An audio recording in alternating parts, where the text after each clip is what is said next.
حي على الفلاح.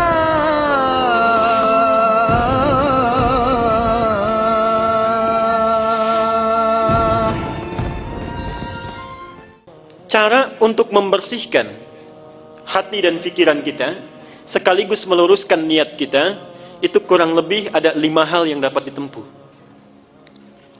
Terutama mohon ibu bapak ya, tolong perhatikan yang 5 ini dan amalkan, aplikasikan, contohkan kepada anak cucu kita. 1, caranya dengan banyak membaca dan mengkaji Al-Quran. Di antara fungsi membaca dan memahami bacaan Quran itu adalah salah satunya membersihkan penyakit-penyakit yang ada di dalam jiwa kita. Ada 2 jenis penawar. 1, penawar obat fisik, dikenal dengan dawa. Penyakitnya daun, obatnya dawa. Jadi kalau kita berobat ke dokter, diberikan resep, kemudian obatnya berbentuk kapsul atau tablet, itu dalam bahasa Arab dinamakan dawa, obat fisik.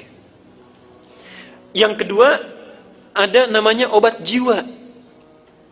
Dan obat bagi penyakit yang memang sudah tidak bisa ditangani lagi oleh makhluk.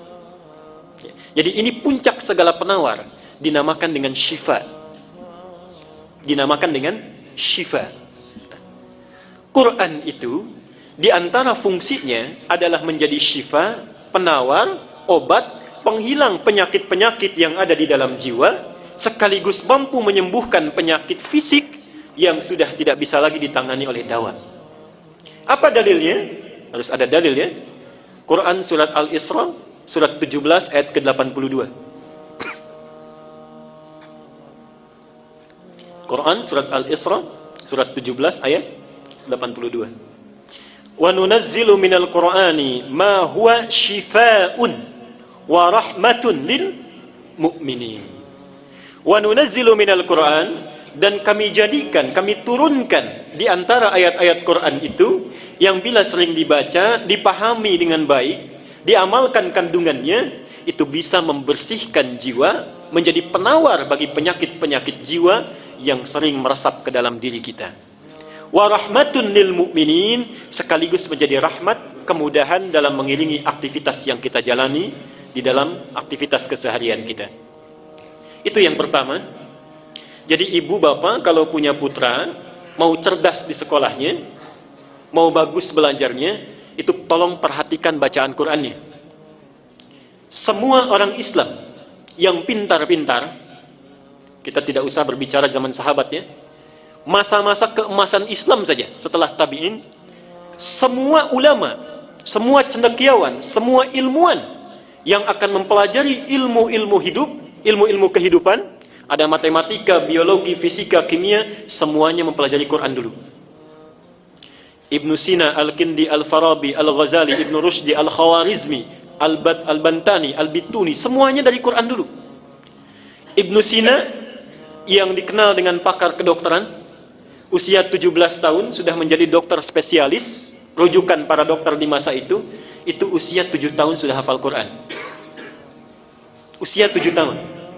Semua ulama Islam itu orang tuanya memasukkan dulu anaknya untuk hafalan Quran. Apa di antara keunggulannya? Orang-orang yang hafal Quran itu rata-rata ingatannya terbuka, kecerdasannya meningkat. Ibnu Sina itu dikenal hampir sulit lupa. Dan kalau lupa, itu tidak membuka buku, Pak, Ibu. Datang ke masjid, sholat 2 rakaat, itu ingat kembali. Ibnu Sina. Kita hampir mirip ini. Cuma bedanya kalau kita sholat, semua ingat. Ingat, saya sampaikan 3 amalan yang sifatnya sangat unik karena saling bertentangan. Ini 3 ibadah. Saking uniknya pahalanya besar. 1, ibadah yang bila dilakukan tidak melahirkan rasa bosan, tapi cepat mendatangkan kantuk. Ibadah yang bila dilakukan tidak melahirkan rasa bosan, tapi cepat mendatangkan kantuk. Baca Quran. Baca Quran. Itu biasanya begitu. Kalau baca internet, majalah, koran bisa 1 jam, Baca Quran 5 menit saja sudah pegang mushaf, sudah ngantuk tuh. Sampai kaget mic. Tapi betul. Yang kedua, kan tidak ada sampai sekarang orang bilang saya bosan baca Fatihah gitu ya. Pasti terus. Tapi baik dibaca dalam sholat ataupun biasa itu cepat ngantuk. Yang kedua, satu amalan yang dilakukan saat bersamaan, mengingat sesuatu yang lupa sekaligus melupakan sesuatu yang diingat. Ingat sesuatu yang lupa sekaligus melupakan sesuatu yang diingat. Sholat. Saat kita bertakbir itu, seharusnya kita kan ingat ya, ini rakaat pertama, kedua, tapi bisa lupa. Dan saat yang bersamaan bisa mengingat sesuatu yang lupa. Kunci ditaruh di mana ingat, kan? Buku hilang di mana ingat, arisan tanggal berapa belum dapat ingat, juga semua masuk. Ya. Dan yang ketiga, amalan ibadah yang semuanya bagus, yang bila dilakukan merekatkan sesuatu yang renggang sekaligus merenggangkan sesuatu yang rekat. Merekatkan sesuatu yang renggang sekaligus merenggangkan sesuatu yang rekat. Nikah. Nikah itu ibadah yang dilakukan bisa merekatkan sesuatu yang renggang. Ini tidak kenal dengan si A, setelah dinikahi menjadi saudara mahram bil musaharah. Saking dekatnya disebut persaudaraan ini mahram. Artinya anak yang tadinya belum bisa melihat aurat ibunya yang tidak pakai kerudung, sekarang boleh melihat ibunya rambutnya tanpa hijab. Mahram bil musaharah, saking dekatnya. Tapi saat yang bersamaan merenggangkan sesuatu yang rekat. Coba lihat. Ada anak perempuan dikandung, berat ibunya mengandung, dilahirkan berjuang hidup dan mati, diasuh, nakal, menanggung malu, dibawa ke pesta mempermalukan, dibawa ke masjid main-main, itu kan? Setelah dewasa, tumbuh cantik, belum genap, belum sempat dipetik buahnya, sudah dibawa oleh orang lain yang baru dikenalnya. Anak laki-laki, perawatannya sama, walau tidak kalah repot. Setelah dewasa, tumbuh, dapat gaji, belum sempat diberikan pada ibunya, sudah harus diberikan kepada orang yang baru dikenalnya. Renggang.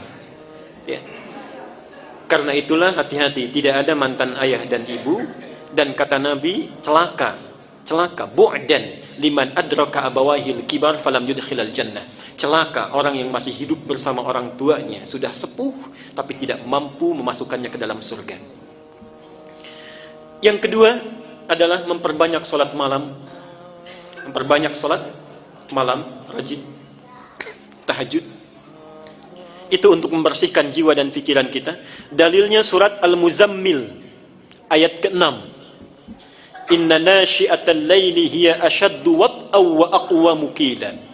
Sungguh bangun malam itu, salat malam itu lebih cepat menyentuh kepada jiwa. Di antaranya bisa membersihkan diri kita. Saya cepat saja. Al-Muzammil ayat ke-6. Yang ketiga, banyak melakukan puasa. Banyak melakukan puasa. Di antara fungsi puasa itu memperbaiki perilaku yang tidak baik dan membersihkan penyakit jiwa yang buruk. Mana dalilnya? Sahih Al-Bukhari nomor hadis 1869. Sahih Al-Bukhari nomor hadis 1869.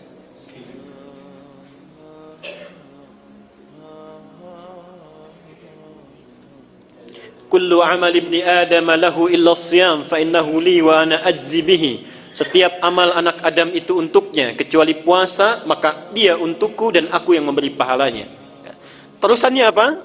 Diteruskan oleh Nabi, fa inimruun qatalahu aw syatamahu, maka jika ada seseorang yang memprovokasi dirinya untuk mengajak berkelahi, untuk mencaci dirinya, untuk berbuat yang tidak baik, maka katakanlah, kata Nabi, inni shaimun marwataini. Katakan saya puasa, saya puasa. Jadi fungsi puasa itu untuk menahan dan memperbaiki diri dari perilaku-perilaku yang tidak baik. Yang keempat, masih ibadah. Yang keempat, memperbanyak istighfar dan bertakarrub kepada Allah. Memperbanyak istighfar dan bertakarrub kepada Allah. khususnya di penghujung malam menjelang waktu fajar. Khususnya di penghujung malam menjelang waktu fajar.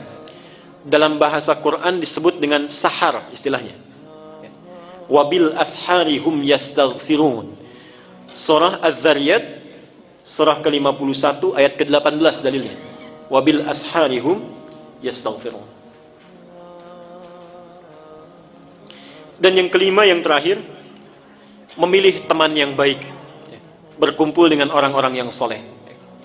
Ilmu kita bagus, hati kita baik, tapi berkumpul dengan orang-orang yang jelek, perilaku anak pun akan terpengaruh. Ini maaf Pak Ibu ya, tolong mulai sekarang itu, kalau cari-cari sekolah, cari universitas, cari yang 5 kriteria ini baik. Yang bisa memberikan akhlak yang baik, tempat yang baik. Jangan sekedar pandai ya, pandai itu gampang dicarinya. Tapi carilah sekolah yang memberikan akhlak yang baik.